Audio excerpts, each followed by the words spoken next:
Hello beautiful soul! Welcome back to my channel. This is my channel from Japan. Kabayan Cancer, this reading is for you. Second half ng March 2026. Maraming salamat muna sa mga subscriber, new subscriber, cross-watcher, at sa mga bagong pasok din. Welcome na welcome kayo sa bahay ni Ate Aimee. Salamat din sa naktaba ng puso niyong mga comments at sa mga nagpa-personal reading. Marami pong salamat. Kung gusto niyo na energy niyo lang talaga, ang gusto niyo makuha natin, all the details is in description below. Pakicheck na lang, general reading tayo, nasaan na yun, kunin mo lang ang sa'yo at itapon ang hindi naman talaga sa iyo. Maaring may vice versa, energy mo, energy ng person mo, energy ng malapit sa puso mo, nangyayari or mangyayari pala. Use your own intuition, lawakan nyo yung isipan, ano man ang gender mo, ano man ang edad mo. Wala sa baraha ang kapalaran ng tao, kayo pa rin ang makapagpapabago nito. Gawin yung guide, yung mga warning, hindi yun negative, it's a warning, no? Hindi nyo kailangan mag-resonate. Tatandaan nyo palagi iyon ha. Please analyze our reading. Hindi nyo kailangan mag-resonate, pero kailangan nyong magkaroon ng idea, awareness, action, mga pwede nyo maiwasan at iba pa. Okay? Please lang po. Pero kung gusto mo talaga ng positive reading lang, gusto mo makuha or madinig, at ayaw mo makarinig ng warning, diba? Dahil if there's no warning, walang positive na magaganap o mangyayari. Hindi itong channel na to para sa'yo. Tingnan natin, Cancer. Cancer. Taking vacation physically or mentally. Pwede na doon sa point na maaaring mga nag-iisip kayo na magbakasyon, ganyan. Or kung sa trabaho naman, gusto niyo mag-take a rest, ganyan. Or vacation. Maaaring may mga hamok yung iba sa inyo. And, syempre, announcement. Maaring makakatanggap ka ng announcement. Kung kanino naman siya magagaling, hindi ko alam. Pwedeng related to vacation, or pwede rin siya sa mga a person who's connected sa'yo. Or maybe ikaw yung mag-a-announce, ano? Vice versa. And, maaring sa family mo, kasi we have the family tree. Yeah, affair with your family. When it comes to your family, there's a growth happen into your life. Ano, na doon yung nagkakaroon o magkakaroon ng mga pagkakasunduan. Yan, maaring na doon din yung point na magkakaroon. You're thinking about union kung nasa malayo kang lugar or someone who's connected sa'yo. O kaya naman is magkakaroon kayo ng mga traveling situation. Malayo man yan o malayo o malapit man iyan. Or pwede rin when it comes to a bell, maaaring may bell din kayo, maaaring na yung point na may mga announcement na magagaling isa sa family mo or maybe ikaw mag-a-announce sa kanila. Handun din yung point na kung medyo pagod na kayo or nahihirapan kayo sa mga bagay-bagay o sitwasyon mo, kailangan mo rin ng mental vacation. No? Kailangan mo rin ng mental peace ang sinasabi dito. Kung it comes sa health naman, it comes dito sa 3 is magkakaroon ng mga recovery sa health man yan or sa any situation in your life. May mga recovery happen. And position of authority. Andito si throne. Ibig sabihin is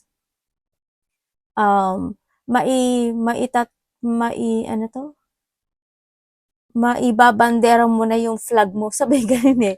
Kasi muling babalik ka sa iyong position this time. Pwedeng sa iba sa inyo is nahandun yung point na magkakaroon ng mga level up situation, ano? Ganyan. Or maybe, there's a situation sa iba naman, sa iba, maaaring may sitwasyon ka na matatapos na. And then now, this time is, you will sit into your throne. Pwede na doon sa point na yon.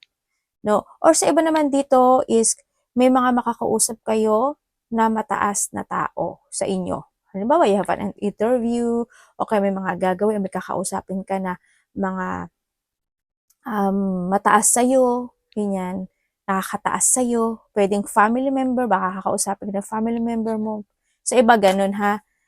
And we have January. January is, baka may kakilala ka na January ang birthday. And also is 1 minute, 1 hours, 1 day, 1 week, 1 month, nangyari na or mangyayari pa lang, no? Maring there's a situation na sana, kasi we have the family din, sa nakikita ko dito, yung mga masama yung pakiramdam, mga ubo, sipon, masakit ang throat, lamigin, ganyan, masama pakiramdam. Yun, kung meron mang ganun o magaganap na ganun, but there's a recovery naman, we have the trident kasi dito, no? Yan. Or maybe sa iba naman is may tao na magiging cold sa'yo or ikaw yung magiging cold sa kanya. Yan. And period of prosperity and abundance. Congrats kasi meron tayong 3, meron tayong throne at saka bread. Sabihin is sa iba sa inyo is meron kang ini-structure or ginagawang isang bagay o isang sitwasyon sa buhay mo. Halimbawa, parang tinapay yan, di ba? Parang minamasa, ganyan, tinitimplahan, ganyan. Maaring iyon is makakamit mo na, no? May mga kasaganaan and abundance na magaganap sa iyo kasi nandito na rin si Throne, si 3, yun ang nakikita ko sa iba sa inyo. And then also is, mahilig ba kayo sa tinapay? Yan, may mga ganong situation na magaganap kasaganaan and abundance is coming. Sa iba sa inyo, mga ano yan, mga blessings, ano? There's a blessing coming. Uy, meron kang April. Ito natin lagyan. Ang ganda ng card mo. Okay, we come sa April. Ay, tabihin natin to si January. We come sa April is nandito yung sitwasyon na April is maaaring may kakilala ka rin na April lang birthday niya o kaya merong 4 minutes, 4 hours, 4 days, 4 weeks, or 4 months. There's a changes happen into your life. Ganyan. There's a beautiful happen into your life. Kasi flower ito, ibig sabihin may magandang mga ganap ang mangyari talaga sa'yo. No? Or maybe, nahandun yung point na may mga, kasi meron tayong vacation, no? Pwedeng nato yung pagpaplano mo or may mga planning ka talaga na pupunta ka ng lugar na may sakura or cherry blossom. Pwedeng Japan, Korea, US, or kung saan, hindi ko kasi alam mga iba pang mga cherry blossom kung saan meron yun. Mga nag-iisip ng ganong sitwasyon. Or sa iba naman sa inyo is pwede rin na handun sa point, we have the 3 din kasi and the throne, handun yung point na maaring ikaw is malapit sa isang lugar na may mga cherry blossom or sakura. Yan. Yan. There's a changes happen into your life, ano? Yan. Magiging maganda yung ano mo, oh. Or pwedeng when it comes to January din, sa lugar ka na malamig, ganyan. The moon changes in your life. May magbabago talaga buhay mo. May pagbabago gaganap ang mangyari kasi also nandito rin si Wheel of Fortune, ano? Ganda na magbabago sa'yo. There's a new opportunity o may mga opportunity na darating sa buhay mo this time. Natutulog pa ba kayo? Kasi pag ito pinagtabi ko sa iba sa inyo, kung medyo nagpupuyat kayo, kulang kayo sa tulog, o pagising-gising kayo, siguro bawi na lang din kayo, no? Kaya din minsan, handun yung point na kapag medyo low yung energy mo, magiging lamigin ka talaga. Yun, no? Or kung pagising-gising ka, bumawi ka na lang by the next. Yan, may mga, pagdating naman dito is, may mga ini-illusion kayo na isang sitwasyon na gusto mo maganap, ganyan, mga plano, yun ang nakita ko sa inyo. Pero may magkakaroon daw ng pagbabago. Kung may magkakaroon talaga, kasi ang gaganda ng card mo. May mga potential ending situation into your life. Kung ano man yung mga lungkot na naiisip mo or iniisip mo this time, or low energy ka lang, changes is coming. Dito. Blessing is coming. Ano, puro balahibo naman yung ano mo. Dire. Energy ni Cancer.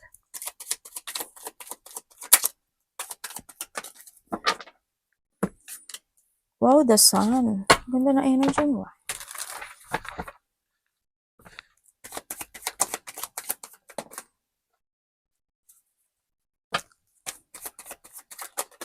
Your energy. Okay, energy mo is, okay, there's a happiness, no? Masaya yung energy na nakukuha ko sa'yo dito, na doon ka sa point na ang energy na nakukuha ko sa'yo is nagkakaroon ng unti-unting enlightenment in some aspect of your life, na doon din yung point na it's more on thinking about positivity, and then also is feeling blessed, no? Ang nakikita ko sa iba sa inyo. Yan, nandun din yung point na energy mo is, siguro iba sa inyo may mag-a-action na kayo when it comes to your physical. Siguro magwa-walking ka, magte-treadmill ka, mag-e-exercise ka, or maybe nandun talaga yung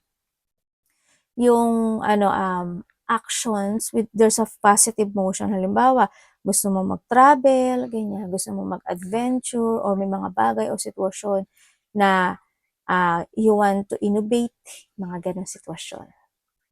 May mga sitwasyon na matatapos na talaga, no? There's an ending situation. Kaya nakikita ko yung enlightenment. You're taking to the higher path situation. Handun naman yung you're bringing balance, no, pagdating sa situation mo. Kaya it's good yung situation mo kasi it is a happy situation. May abundance ka nga. Tingnan natin ang parating kay Cancer. Parating kay Cancer.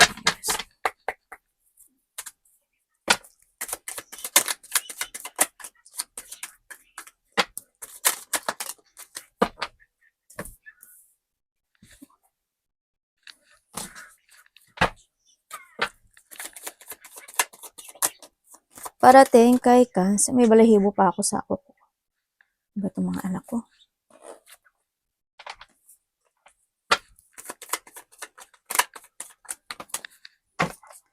Okay. May devil ka, oh.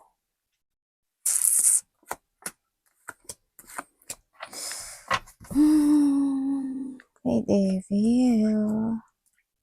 Sino yung devil sa inyo? Sa buhay nyo. Okay. Parating sa iyo. Parating sa iyo is may kakaroon ka daw ng idea o nahandoon yung pagpaplano, tas may idea ka or may mga gusto kang maganap o mangyari into your life pero nagkakaroon doon ng doubt. Halimbawa, may gusto ka i-pursue, ganyan. O kaya may pinupurso ka pero nagkakaroon ka ng doubt doon. Halimbawa, ay, itong ginawa ko, itong pinupurso ko, magsasucess kaya ito? Parang nahandoon sa point na yon. Eh, iba dito may mga pagpaplano, ako nakikita sa'yo. Parating din sa'yo is, merong, ang dami mong, babae. May mga tao dito. Hindi ko alam kung sino yung babae sa buhay mo, pero meron ako nakikitang 3 babae. Actually, 6 dito, no? Pwedeng yung 3 dito is friend, or yung may 3 pa, pwedeng isa doon sa magulang mo, tapos meron pang 2 babae na connected sa'yo. Yun ang nakikita ko dito, And then also, is parating sa iyo,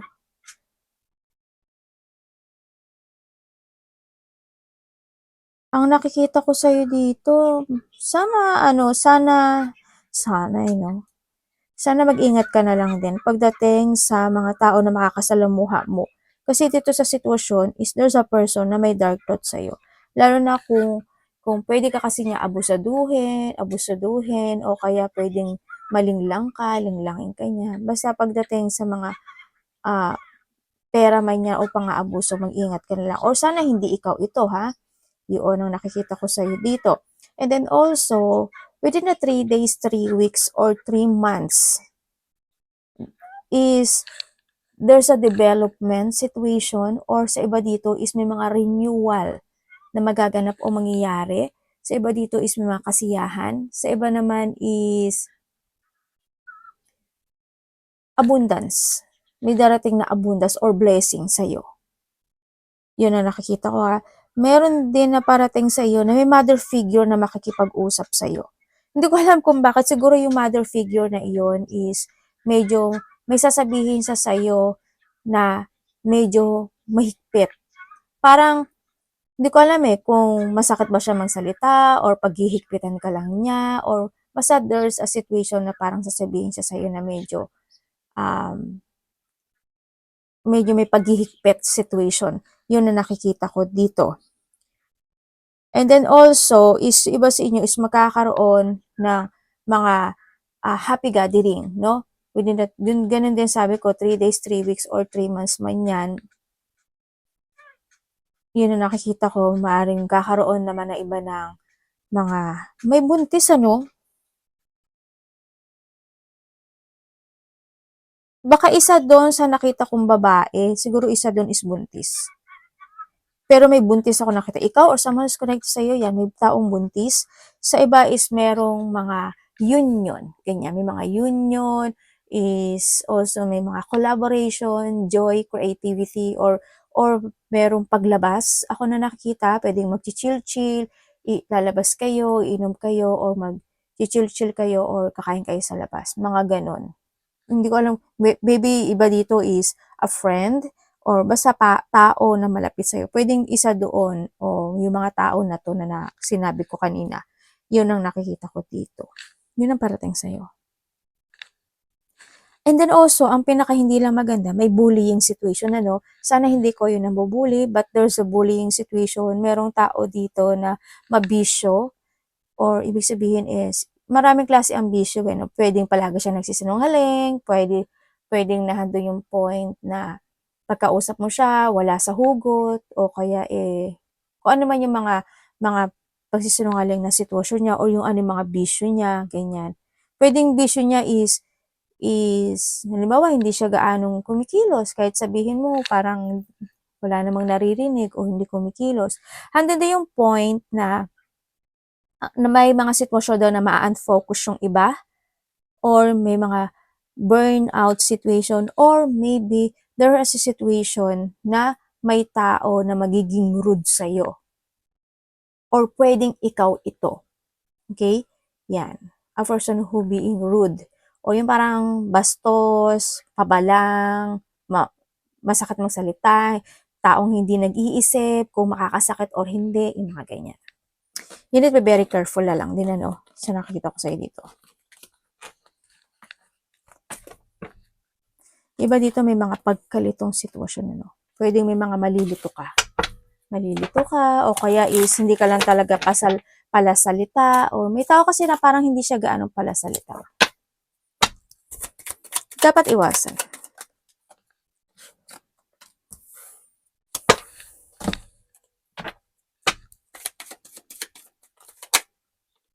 Okay, dapat mong iwasan, okay, is not to put effort sa lahat ng bagay na gusto mong gawin sa buhay mo to success.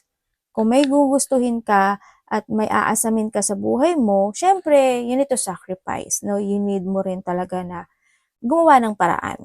Yun ang nakita ko dito. Don't be stagnant. Iwasan mo yung mga stagnant, conflict, puot, katamaran, yung mga pwedeng magkaroon ng mga distractions sa mga gusto mong gawin sa buhay mo, and huwag ka malalack of direction at huwag ka mapapanghinaan ng loob or mga struggle, iwasan mo rin yun. Siyempre, andun din yung point na kung may mga bagay o sitwasyon na need to recover it, isaayos, gawin, no? Iwasan mo is not to fool yourself sa isang bagay, sa isang sitwasyon sa buhay mo. Tulad ng sabi ko, di ba, pag gusto mo talaga, gawin mo. Siyempre, handun yung pagiging open up situation din, ano, kung may mga bagay ka na gustong sabihin, o mga lungkot man yan, o ano mga naiisip mo, wag mo lang din sarilinin, pwede kang magsalita sa tao na pwede mong sabihan na hindi kanya ibebenta at hindi siya magiging taksil sa'yo, no? Yun, iwasan mo na lang ma-stress, iwasan mo pagsisihan yung mga bagay na naganap na, ganyan. Ang kailangan lang dun is learning, kung medyo hindi ka gaano nakakatulog, o kaya pagising-gising ka, bumawi ka na lang talaga ng tulog, ano. Yan, don't focus to a worrying situation in life. If there's a situation na need to fix it. Yun ang pinaka-the best sa lahat. Mag-focus ka lang sa mga pangarap mo sa buhay. No? Huwag ka nang tumingin sa iba kasi magkaiba naman kayo ng energy. Diba? Bakit si ganito, ganyan, bakit si ganito, ganon. Don't focus doon. Mag-focus ka sa energy mo. No? Yun ang pinaka-the best sa lahat. Kasi the more na mag-focus ka at hindi ka makipag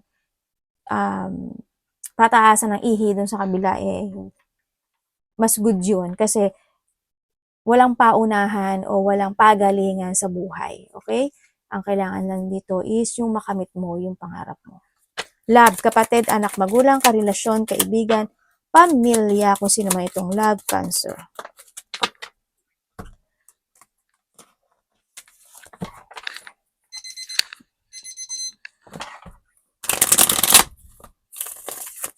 Okay, love ni Cancer.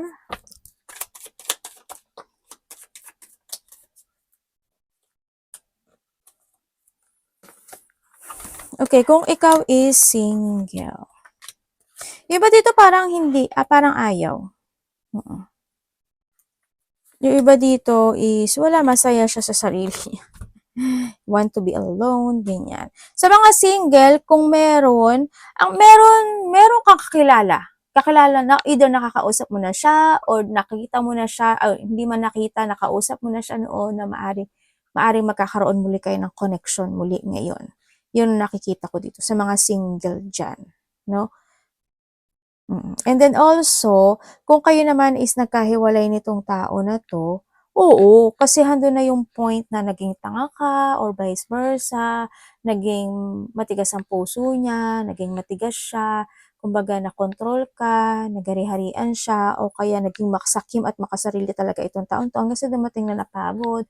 And then actually din yung iba naman is pag-iwan sa ere na naganap o nangyari. No, ako nakikita dito sa iyo. Dito sa sitwasyon, sa mga nagkahiwalay, they want reconciliation. Ang hindi ko lang maintindihan sa kanya, why? Kasi hindi niya pinagsisisihan yung naganap o nangyari. Wala siyang wala siyang nararamdaman na pagsisisi. Pero ang nakikita ko sa kanya is they want to recover or gusto niya na reconciliation sa'yo. Or sa iba is gusto niya ng communication. Pero kung sabi mo sa akin kung nagbago siya, hindi. You need to be aware dito sa tao na to. Kasi hindi siya nagbago. Hindi nga siya nagsisi. Diba? What the point? Yun lang yun. Ano yung point dun sa sitwasyon? Para saktan ka niya uli? Or vice versa? Diba? Nobody can heal us. Kumbaga, tayo lang makapagpapahil sa sarili natin. Palagi ko naman sinasabi yun, diba? Ang mag-heal, hindi tayo mahihil ng isang tao na nagwasak sa atin. Hindi sila, kundi sarili natin. Okay? Okay, sa mga magkarelasyon naman dyan, is kung kayo is nagkaroon ng hindi pagkakaunawaan in the past, sa mga walang third party, ang nakikita ko dito is maaaring magkakaroon ka ng communication or magkakaroon uli kayo ng peace o magiging peaceful uli kayo. Pero kung ano man yung naganap o nangyari sa inyong dalawa, isa sa inyo ang nakita ko na walang pagsisising nangyari. Pero handoon yung point na they want to try to avoid. Again, pwede ikaw yung mag-a-avoid na hindi na uli kayo mag-away or siya yung mag-a-avoid. Pero dito sa sitwasyon na ito, isa sa inyo hindi pa tapos yung tension na yon. No, kumbaga, pwedeng still holding siya sa naganap o nangyari sa inyong dalawa, sa nakita ko dito. Oo, napapagod na rin yung isa sa inyo. Nakikita ko, may mga time kasi na hindi rin kayo nagkakaintindihan, di ba? O hindi mo siya naiintindihan, hindi kayo naiintindihan. Pero kung sabihin mo sa akin na sana mag-focus ka sa sarili mo, no? And think positive na lang din. Kung talagang mahalaga at mahal mo siya talaga, huwag mo kakalimutan na mahalin first yung sarili mo dito sa sitwasyon. Wag lang yung puro saya, pero baka mamaya one day wala na pala siya. Ikaw na lang pala yung lumalaban, di ba? Yun. Kasi ganun pa rin, kasi nga hindi ka naman siguro tanga, di ba? Alam mo naman siguro yung tama sa mali. Pwedeng nandun din kasi sa point na sa mga walang third party, pwedeng yung isa medyo controller, ganyan. Pwedeng nandun sa point na yun. Or nahando lang sa point na may mga bagay talaga siya na gusto niya na ganito. Yung gusto niya kasi. No? Dapat ganyan. Halimbawa, straight lang. Di ba? Pero sa'yo kasi gusto mong magpreno. Di ba? Sa kanya, pwedeng sa kanya is ayaw niya. Ganun nandun sa point na yun. Example ko lang yun. Yun ang nakikita ko dito. Kung kayo mas may third party, oo, meron. Pero nasa sayo pa rin yan. Kung masaya ka naman, why not? Diba? It's your life.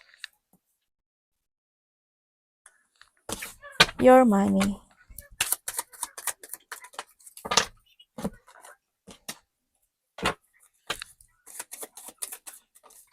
money po, ay, ano ba yun?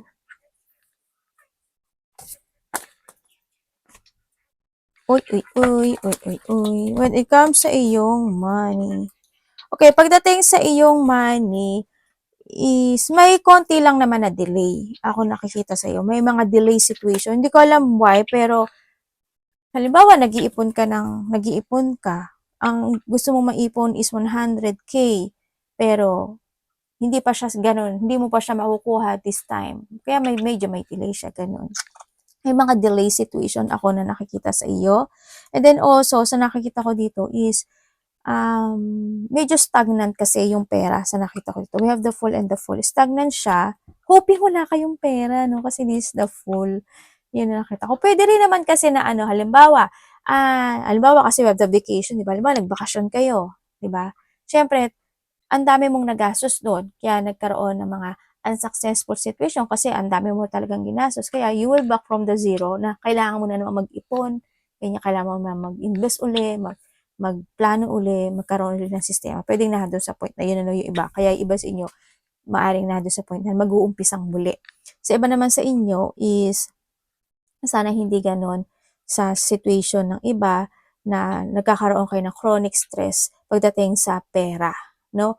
Or maging aware ka na lang pagdating sa pera. Sa nakikita ko dito sa iyo. May mga pagja-jungling situation din kasi ako nakikita sa iba sa inyo. Pero hindi naman kayo lahat yan. Pero kung kaya mo siyang i-analyze or i-reverse mo siya, it's good naman din, no? Think very carefully. Sa iba dito, handun yung situation of awakening situation na mag-uumpisang muli ako mag-ipon. Pwede rin kasi sa trabaho, halimbawa yung trabaho mo or yung trabaho mo o kaya naman yung you have a business, naging matumal. Natural yun, di ba? Parang nagiging mahirap to success o to up again kasi nga medyo matumal. Yan. Kaya handun ka sa point na accept mo yung sitwasyon or you need to accept talaga, no? Na ganun talaga na kapag may mga buwan-buwan din kasi talaga na magiging busy, ganyan. Yun. Sana wag kayong magkaroon ng chaos when it comes sa money, no? Yan. Iba dito may mga chaos, magkakaroon ng exhaustion situation, mga ganyan. Yung iba is parang there's a lack of protection when it comes to a money. You need to be very careful na lang din. Advice.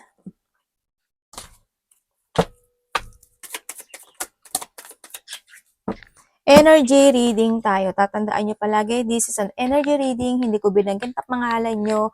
No? No pointed name. Energy reading tayo.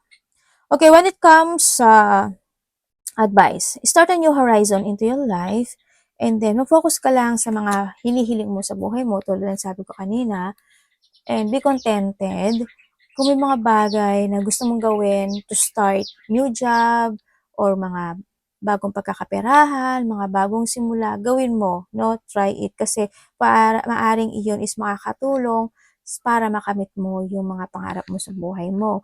And then, syempre, handun din yung point na don't isolate yourself. No? Ibig sabihin, may mga time din kasi na siguro ina-isolate mo yung sarili mo mag-isa, minsan gusto mo pag-isa. Wag over, no? Kumbaga, kailangan mo rin makapag-cooperate sa iba, kailangan mo makapagsalamuha sa iba, kasi yung lumabas, pwede rin na doon sa point, kasi pwedeng yun yung mga yun, ang key, para makakita ka ng mga ibang tao or makakita ka ng mga ibang surrounding at magkakaroon ka ng idea how ka magsasucess sa buhay. Hindi yung nasa isang sulok ka lang, sasamahan mo lang yung mga gusto mong samahan, or pwede naman ikaw, labas ka, mag-isa ka, diba? Pag nakita mo yung mga tao, magkakaroon ka ng ay, yung tao na yun, ganito, ganyan. Ay, sipag niya. Magkakaroon ka ng idea kung ano gusto mong gawin sa buhay mo, no? Kaya wag ka mag-isolate masyado, no? Sa iba sa inyo. Hindi ko naman sinasabi na lumabas ka everyday, pero kailangan mo rin mag-ingat. But don't isolate too much na lang din sa nakikita ko sa iba sa inyo. Arigato namaste, God bless.